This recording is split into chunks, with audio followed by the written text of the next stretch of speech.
सबों का बहुत बहुत स्वागत है आपके अपने वैभव क्लासेस के इस YouTube परिवार पर। आज के इस क्लास में हम लोग समझेंगे लैंप ब्रश क्रोमोसोम्स क्या होता है, जो आपके बॉटनी में अलग अलग जो है परीक्षा के लिए बेहद महत्वपूर्ण होते हैं। तो सबसे पहले हम लोग ये जानें कि लैंप ब्रश क्रोमोसोम्स जो होता है, जो बड़े आकार के गुणसूत्र होते हैं। कहने का मतलब कि लैंप ब्रश क्रोमोसोम्स होता है, यह जाइंट प्रकार का क्रोमोसोम्स होता है जो मुख्य रूप से उभयचर में यानी कि एम्फीबियंस में तथा पक्षियों की अंड कोशिका में पाए जाते हैं। कहने का मतलब ये हुआ कि लैंप ब्रश क्रोमोसोम्स जो होते हैं वह बड़े आकार के गुणसूत्र वाले होते हैं ना। इस क्रोमोसोम्स के बारे में सबसे पहले फ्लेमिंग नाम के वैज्ञानिक ने बताया था और डेट याद रखिएगा 1882 ईस्वी में बताया था। लैंप ब्रश क्रोमोसोम्स के बारे में सबसे पहले फ्लेमिंग नाम के वैज्ञानिक ने 1882 ईस्वी में बताया और सन 1892 ईस्वी में रुकेट नाम के वैज्ञानिक ने इसका जो आकृति है उसका आकृति के आधार पर जो है ना उसका नाम क्या रख दिया, लैंप ब्रश रख दिया। कहने का मतलब ये हुआ कि जो आपके लैंप ब्रश क्रोमोसोम्स हैं, इस क्रोमोसोम्स के बारे में सबसे पहले फ्लेमिंग नाम के वैज्ञानिक ने बताया 1882 ईस्वी में और फिर 1892 ईस्वी में जो है रुकर्ट नाम के वैज्ञानिक ने इसका क्या किया, आकृति के आधार पर नामकरण कर दिया, जिसकी वजह से इसका नाम क्या पड़ा, लैंप ब्रश क्रोमोसोम्स रखा गया। फिर उसके बाद आए आपके गॉल और कैलन, इनकी संरचना तथा कार्यों के बारे में बतलाया।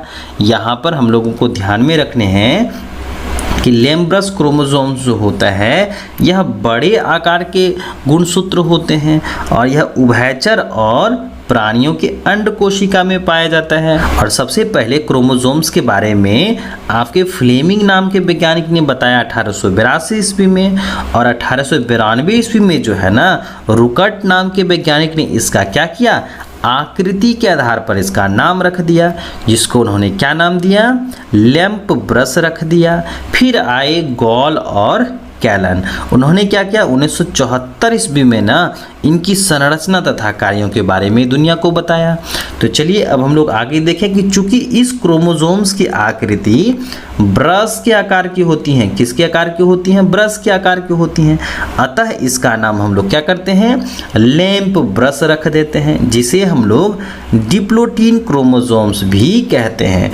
तो याद रखिएगा लैंप ब्रश क्रोमोसोम्स को हम लोग एक और नाम से जानते हैं, डिप्लोटीन क्रोमोसोम्स के नाम से जानते हैं।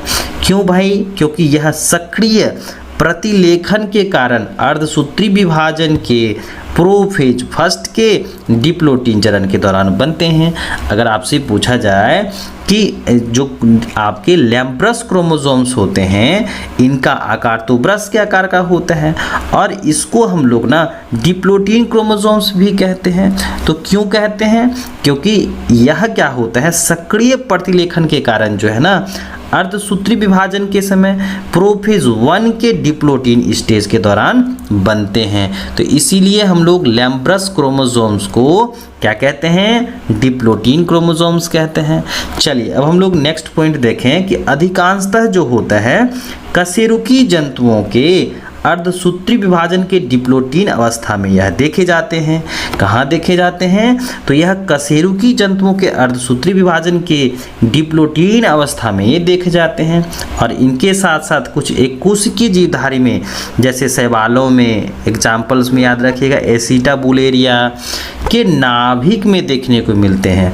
और इस प्रकार से जो है क्रोमोसोम्स उभयचर खास करके सालामेंडर में अधिक विकसित होते हैं।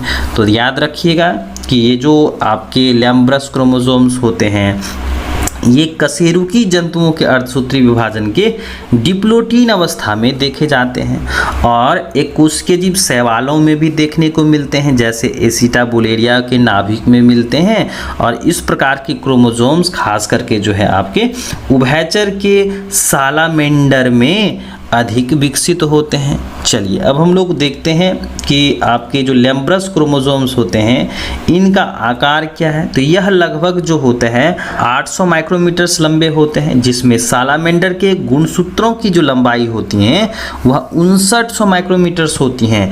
इसलिए इस गुणसूत्र को हम लोग क्या कहते हैं, जाइंट क्रोमोसोम्स कहते हैं। चलिए अब इनकी अगर हम लोग संरचना देखें तो लैम्ब्रस क्रोमोसोम्स जो होते हैं वह डिप्लोटीन अवस्था में एक जोड़ी समरूप गुणसूत्र वाले होते हैं।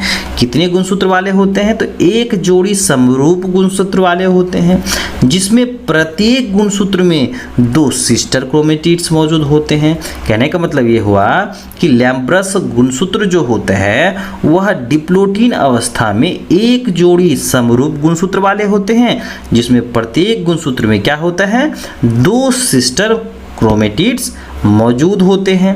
इस प्रकार से एक लैम्ब्रस क्रोमोसोम्स में 4 क्रोमेटिड्स उपस्थित होते हैं। प्रत्येक गुणसूत्र के रैखिक क्रम में अनेक क्रोमोसोम्स उपस्थित होते हैं, जिस वजह से बड़े बड़े लेटरल लूप बनते हैं। जैसा कि यहाँ पर आप देख सकते हैं कि यहाँ पर इसका मेन एक्सिस है ना, और ये क्या है, आपके क्रोमेटिन लूप हो गए। और क्रोमेटिन लूप का जो लेंथ है ना वह 10 माइक्रोमीटर्स है। और ये जो कॉम्पैक्ट क्रोमेटिन्स ऑफ क्रोमोसोम्स हैं, और इस तरह से जो है ये क्या करते हैं, क्रोमेटिन बिटवीन लूप्स बनाते हैं। तो हम लोग आगे देखें कि एक लैम्ब्रस क्रोमोसोम्स में लगभग जो है 10,000 लेटरल लूप्स होते हैं। और लूप जो होता है मुख्यतः नवनिर्मित यानी कि यह न्यूली सिंथेसाइज जो होता है आरएनए प्रोटीन कणों से ढके रहते हैं। विकासशील oocyte जो होता है में लैम्ब्रस गुणसूत्र महीनों एवं वर्षों तक सक्रिय रह सकता है। यहाँ पर हम लोगों ने देखा कि विकासशील oocytes जो होते हैं उसमें लैम्ब्रस गुणसूत्र जो होता है महीनों एवं वर्षों तक सक्रिय रह सकता है। ऐसी oocytes निरंतर आरएनए एवं अन्य पदार्थों का क्या होता है, संश्लेषण करती हैं तथा उनका संचय भी करती हैं। इसकी आवश्यकता जो होती है भ्रूण के विकास में होती हैं। चलिए अब हम लोग आगे समझें कि लैम्ब्रस क्रोमोसोम्स का क्या सिग्निफिकेंस है। तो हम लोगों ने देखा यहाँ पर कि लैम्ब्रस क्रोमोसोम्स जो होते हैं वह जाइंट प्रकार के होते हैं, भीमकाय होते हैं। ये कहाँ कहाँ पाए जाते हैं, और लैम्ब्रस क्रोमोसोम्स को हम लोग डिप्लोटीन क्रोमोसोम्स क्यों कहते हैं। तो ये हम लोगों ने देखा, इनका संरचना देखा, इनका जो है आकार देखा। अब हम लोग जानेंगे कि लैम्ब्रस क्रोमोसोम्स का क्या सिग्निफिकेंस है यानी महत्व है। तो गुणसूत्र के एक रज्जु की मॉडल यानी कि यूनिनिम्स मॉडल की सत्यता के महत्वपूर्ण प्रमाण इस गुणसूत्र के अध्ययन से प्राप्त हुए हैं। तो लैम्ब्रस क्रोमोसोम्स के महत्व के बारे में अगर हम लोग लिखेंगे तो लिखेंगे गुणसूत्र के एक रज्जुकी मॉडल जो होता है यानी कि यूनिनिम्स मॉडल्स जो होते हैं इनकी सत्यता के लिए महत्वपूर्ण प्रमाण यानी कि जो एविडेंस मिले हैं ना वह इसी गुणसूत्र के अध्ययन से प्राप्त हुए हैं। तो आज हम लोगों ने सीखा कि लैम्ब्रस क्रोमोसोम्स क्या होते हैं, लैम्ब्रस क्रोमोसोम्स जो होते हैं इनकी खोज किसने की थी, है ना। लैम्ब्रस क्रोमोसोम्स के आकृति के बारे में सबसे पहले किसने बताया था, और संरचना और कार्यों का जो डिस्क्रिप्शन था वह किस वैज्ञानिक ने बताया। फिर हम लोगों ने देखा कि लैम्ब्रस क्रोमोसोम्स जो होता है इसको हम लोग डिप्लोटीन क्रोमोसोम्स कहते हैं, तो क्यों कहते हैं। फिर हम लोगों ने देखा कि इनका आकार क्या है और ये कैसे दिखते हैं। फिर हम लोग जो है यहाँ पर देखा कि लैम्ब्रस क्रोमोसोम्स का क्या महत्व है। तो ये आप सबों के परीक्षा के दृष्टिकोण से जो है बेहद महत्वपूर्ण होते हैं, खास करके जो है बॉटनी ऑनर्स में आपके ये जो है लैम्ब्रस क्रोमोसोम्स जो होते हैं शॉर्ट और लॉन्ग के लिए बेहद महत्वपूर्ण होते हैं। और जो बच्चे इस चैनल पर नए हैं चैनल को सब्सक्राइब कर दीजिएगा, अपने साथी के साथ शेयर कर दीजिएगा, ताकि वे बच्चे भी जो हैं जो इस बार जो है तिलकामान जी भागलपुर विश्वविद्यालय में जो है जिनका ओल्ड सेशन है और इस बार जो है आपका जो पार्ट 3 आता है इसके लिए जो है बेहद महत्वपूर्ण सवाल रहने वाला है लैम्ब्रस क्रोमोसोम्स। तो अपने साथी के साथ भी शेयर कर दीजिएगा ताकि जो है वे भाई बंधु भी जो हैं सीख सके।